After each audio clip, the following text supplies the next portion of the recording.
Hi, Professor Himmele. Here's my very first note from the first day of class, 1-25. We went over the National Reading Panel and the different components. We did comprehension, vocab fluency, phonics knowledge, and then phonological awareness. And then we talked about how motivation is lacking 6 of one of those. And then we also shared our own reading story, and I shared that when I was younger, like super young, maybe kindergarten to 4th grade, I loved reading, but then as I got older, I realized that I was not that great of a reader anymore. And then I lost interest in that, and throughout the course, I realized through different readings and different lectures we've watched that that is definitely a trend, which is something we need to do. We need to make it more engaging and fun so that so that these kids enjoy reading, because then they are motivated to read. And then over here, I have typed class notes. I just put the main ideas right there. Desire for reading, motivation, comprehension is the main goal by the end of this. And then, I forgot, I also talked about vocabulary and how that is extremely crucial. And then I have the R plus C pages, 10 to 11 notes. That was 1-4. I did that right after class. It talked about reading success and effective classroom teachers, meet various abilities and needs. And then I wrote that quality teaching is critical for literacy success. It all comes down to the teacher. So the teacher really needs to know what they're doing, needs to be implementing the right practices. I talked about the different percentage points of students who are, or teachers who need to be qualified. And then I have more R plus C, and it was about what teachers need to know, all about what they need to know, and that oral language is the foundation of literacy. So kids begin hearing words and associating meaning with them before they can even read. It goes over all the different components of literacy and the development between spoken and written language and all of that. So it goes to phonology, which is the sounds and spoken words. So it goes over the phonemes and how to break all that down, and then phonemic awareness.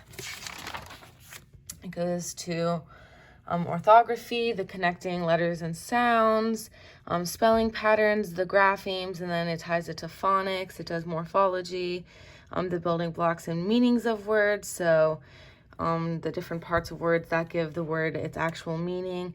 And then it went over syntax and grammar, the rule book, does it sound correct? Is it correct in the right context? And then we did that semantics, that's also schema. So people relating it to their own knowledge and experiences. So from that, this is important for ELLs because they might have different experiences than the kids in the classroom. So we really need to be focusing on how we're teaching things. And then pragmatics, using language to get what we need. So how we're communicating for that, for our needs. And then I have the shared reading, the reading rockets on 126. It went over instructional strategies, interactive activities, types of reading materials to have in your classroom. So many genres of books, songs, poems, just a bunch of different opportunities for students to be able to read and enjoy reading. I talked about different settings, accessible for all students, small group, whole class, different activities for engagement. And then we talked about the shared reading process. So strong in kids, the shared reading process is a good strategy to target a specific skill for the students and get them involved in really saying. And the biggest one I have here is point to each word with eyes, fluent, appropriate reactions, verbally confirm predictions. Like you have said, if the students are not looking at the word, they're not reading the word. And then I have more the textbook. Here it talks about poverty and the Matthew effect and how this associates with vocabulary and how it does for ELLs too. I have some percentage points about that we really need to be tackling vocabulary, because oral language is a great predictor of future literacy success. And then it talks about how teachers can make a difference. Talks about assessment, different assessments, different inventories you can take to see where your students are, different screenings, to see where your students are and what they need help with, so you can then make the correct path for them and plan for them. Here are the class notes from 2-1s. We talked about the running record that we did, and then we talked about print and shared reading, which is Marie Clay, big picture concepts like reading left or right, all of that stuff. We then talked about the shared reading definition, and then we came up with the definition as a class of an interactive literacy experience where the students work collaboratively to engage with the text. Then we talked about how TPTs can do this, and then we went over your definition. And then I wrote stretch the word because I'm in a kindergarten placement, and that has been the biggest help ever, getting my kids to be able to track along and do the wave thing and stretch the word. They finally realize that, you know, the letter sounds are connected together and make the actual word, and they absolutely look shocked when they are able to do it. I love it. So then this just is all the different skills you can put into shared reading. You need to have a specific strategy targeted throughout that. Again, fingers on the word, eyes on the word, or they're not actually reading. Then we talked about total participation techniques again. I thought top 3 takeaways were shared reading, the using your fingers and eyes.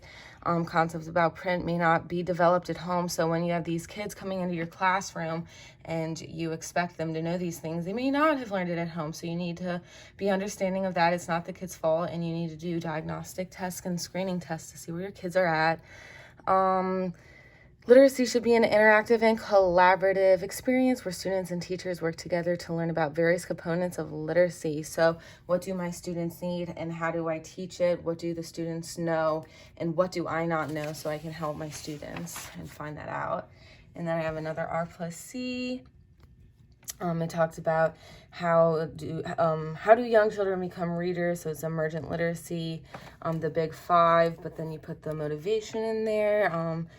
So some kids need the research on this, kids enter school at various levels, like we talked about that. They need to learn about concepts about print, letter naming, segment and breaking, phonological awareness, phonemic awareness. They need all of that. They need to learn all of that in motivating ways. And then this talks about all the different assessments that you will give your students to see where they are. So there is the phonemic awareness ones where you oral blend and segment, all of that, letter name knowledge where the kid goes across and points and says the letter name, concepts about print instruction.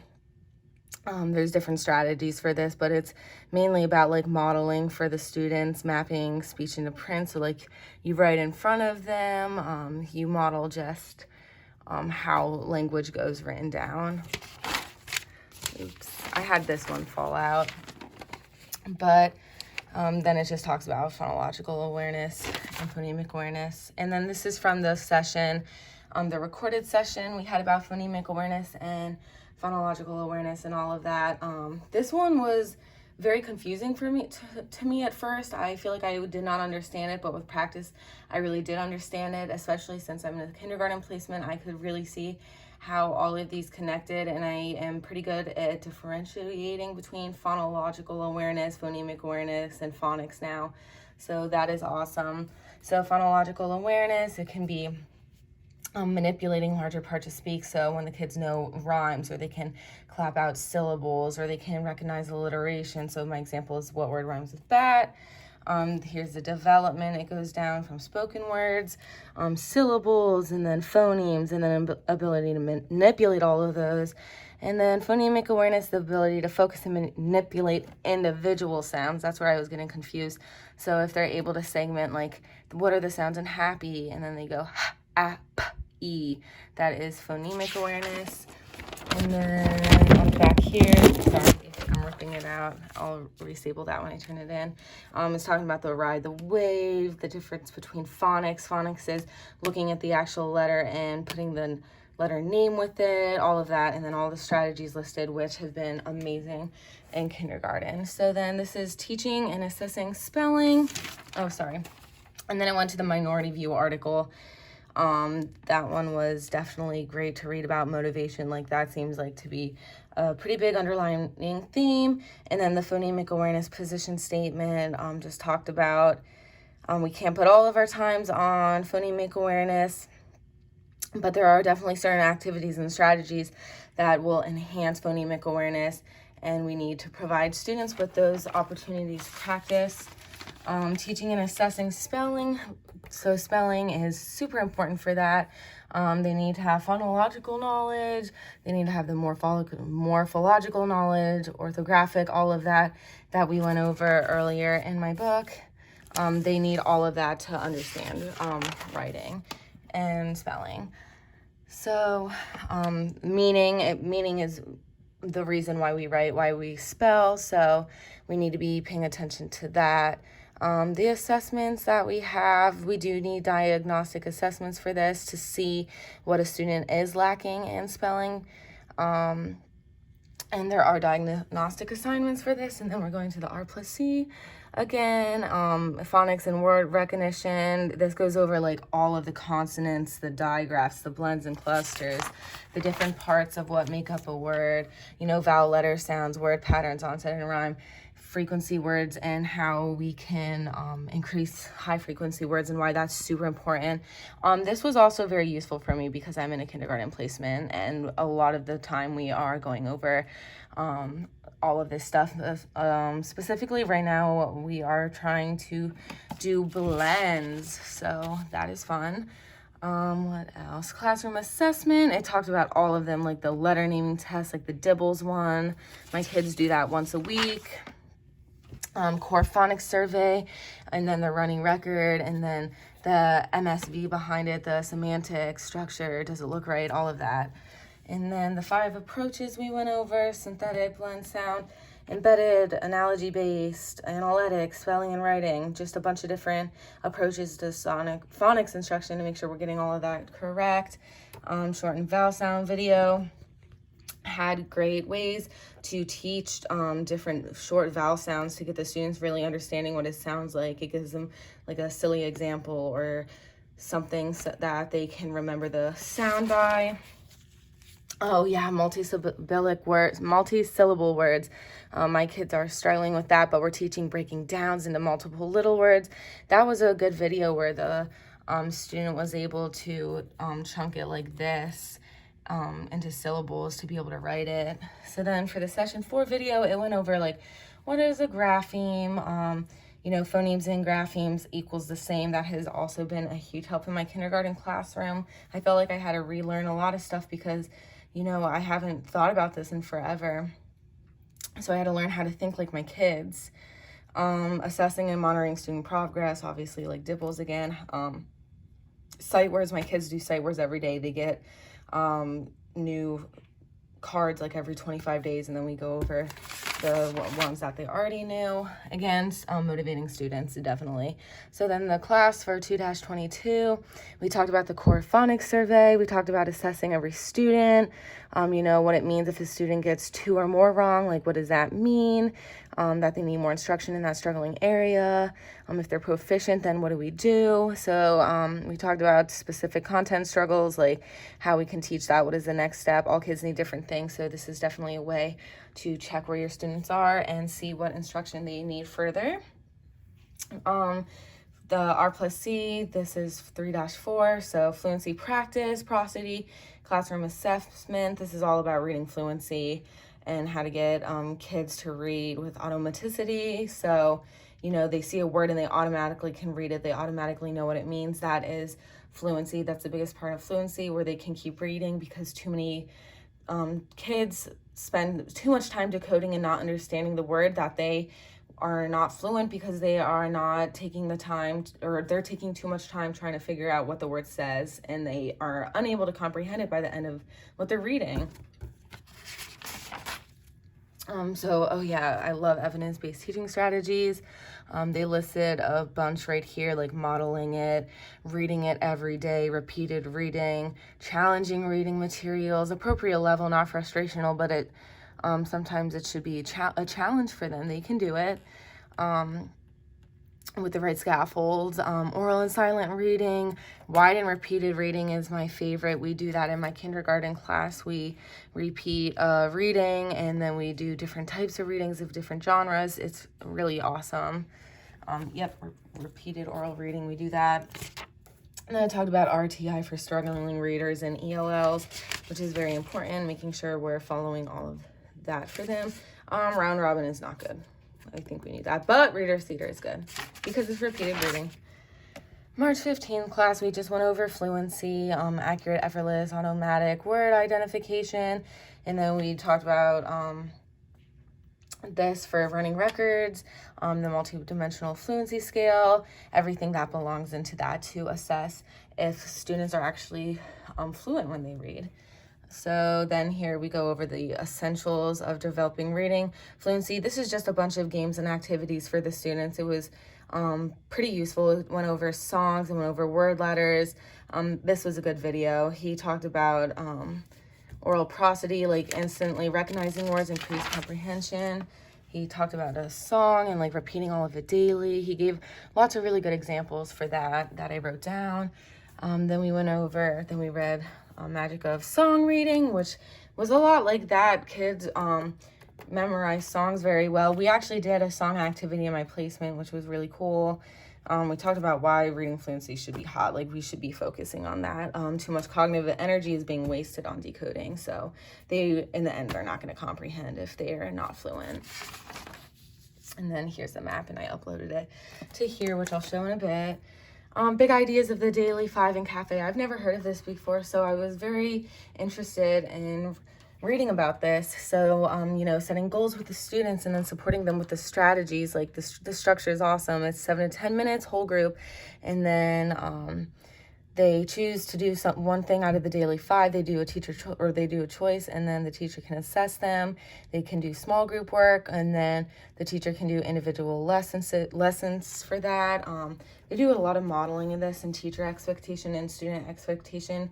This is all to create like independence and confidence with reading and focusing on scales, and for students to be able to self-monitor themselves and be able to think about what they're learning. Like, I guess metacognition, they learn that through here. So the Daily 5 is just a great workshop. The conferencing is interesting. You ask what their goal is. You can do a running record, and then applause is tied to the goal. That's what we did for our running record project, and I've never seen a teacher have a conference like that, so I thought that was awesome. And then these are the bunch of assessments on reading fluency. Another assessment, just selecting the right tools. Is assessments don't supplement instruction, so they still need to be learning. Just because they went through an assessment, that is not instruction. That is to monitor the student and inform instruction. So they have the outcome assessment, screening, diagnostic, progress monitoring, and then it goes into all of these that we've been doing. Observation is pretty good too. Like, you can really tell if a student is understanding something or not, but then there does have to be different ones like surveys. Getting organized and creating a literacy profile for your class. So charting literacy skills a student have learned and need to acquire. This is a good way to get students thinking about what they know and then what they should be working on and what they could be working on. Creating passionate readers through independent reading. You need to give students control and choice over what they read. That is the best way to get them to want to read. And it also builds stamina over time. We want kids to be able to sit down and enjoy reading for extended periods of time. And this is also something we need to practice with our students. Vocabulary is super important, especially for ELL. So there's 4 types: listening, speaking, reading, writing. There's different levels, tier 1 to 3. The 1 is like basic words like dog, everyday language. And then the 2 is like fairly high frequency, so like politician. And then 3 is specific knowledge. So if you're taking like a biology course, you would expect to have a lot of specific knowledge words in there. And teaching vocab is so important. This is how many students fall behind, because when they read, there's word gaps and they don't know what they're reading. We talked about like the blah, blah, blah activity, where you read a social studies paper and every word you don't know you replace with blah, and it's just a lot. So then they have evidence-based instruction and how to plan on all of this. Then this is more evidence-based teaching practices. Fidelity of implementation, we need to make sure that we're doing it well enough, that we're doing it correctly. This is for fluency, this is for vocabulary comprehension, all of that, just different ways that I will definitely be using in my classroom. And then here's another teaching reading comprehension. How are we going to do that? Different instructional ways on all of that. Different activities, asking questions to different levels of thinking, question answer relationships, GRM models, all of that. 4 practical principles for enhancing vocabulary. So that's just a framework of just having rich language experiences, teaching individual words, really getting vocabulary shoved in there so students can understand it, can use it in multiple ways, have a deep meaning. Then we talked about read alouds, how fun it is to read aloud, how to hear different vocabulary words used in that. Again, motivation. The 7 questions is super important, like rich reading materials, opportunities. Do kids know how to choose a book that's good for them? Do they have independent reading time? Do they get to share and talk about it? Power of Read Alouds talks kind of about the same thing, just a lot of independent reading, that is, and leisure reading. That's very important for students to have that time to sit down and actually want to read and physically read a book. Then we went over the total literacy techniques. This is about the vocabulary gap. Academic vocab is a tough one that we need to be doing. Here's my relevance wheel. Session 10, motivation, all about motivation. The different steps for motivation, again, opportunities to read, success or challenging text, social interactions, talking about it. Students really just need motivation, like the bookworm review, to get excited about what you read and sharing it with people. Motivation goes a long way, and that is ultimately what's going to keep young readers reading. So what really matters when working with struggling readers, it's too targeted. It's gotta be, skills are too targeted. Decodables are just not good. We need to do more invented writing, sound stretching, just increasing motivation, guided practice, that stuff just, it's too targeted on skills. What else? Yeah, intrinsic motivation going down. We just need to get kids motivated.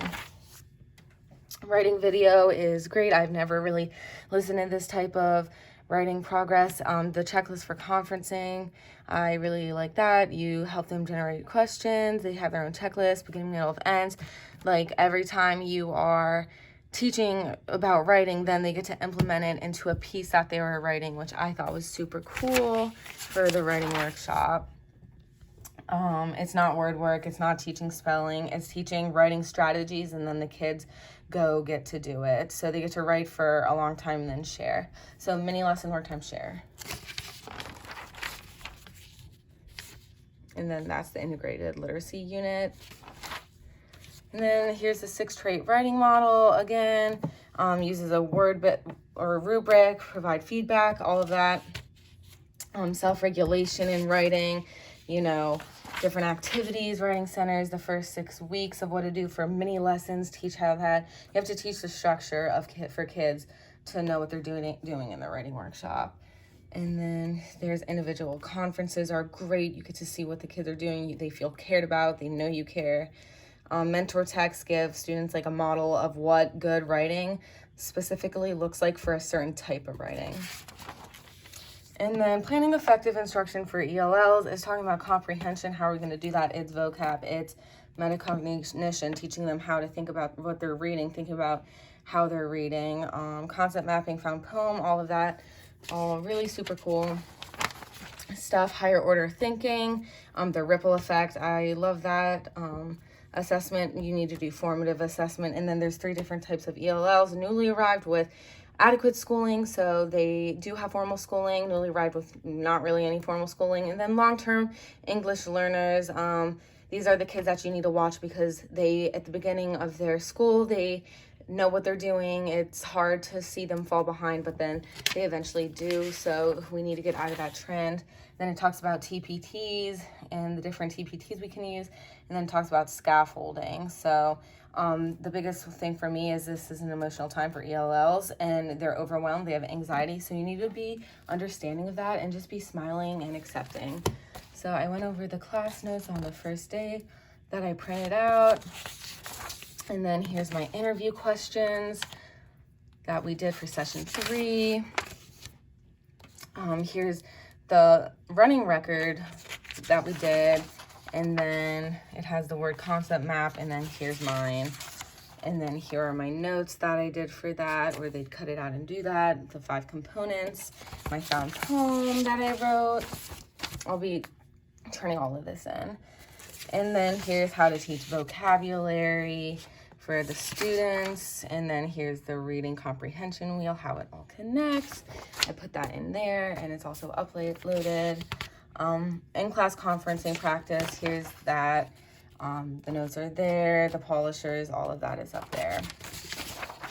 And then daily 5 and cafe. That's answered all the questions there. Just answering questions about the daily 5 because that was super new information. A long video. And then here's my chart on the current reading practices, what we know from research, and then like how can it be improved, like why aren't we doing it, biggest takeaway. That is there. Here's my wheel for the writing session, all my questions answered. And then here's the final ELL one. So, oops, oh my goodness. So there it is. I'll have it all turned in. Thank you for listening.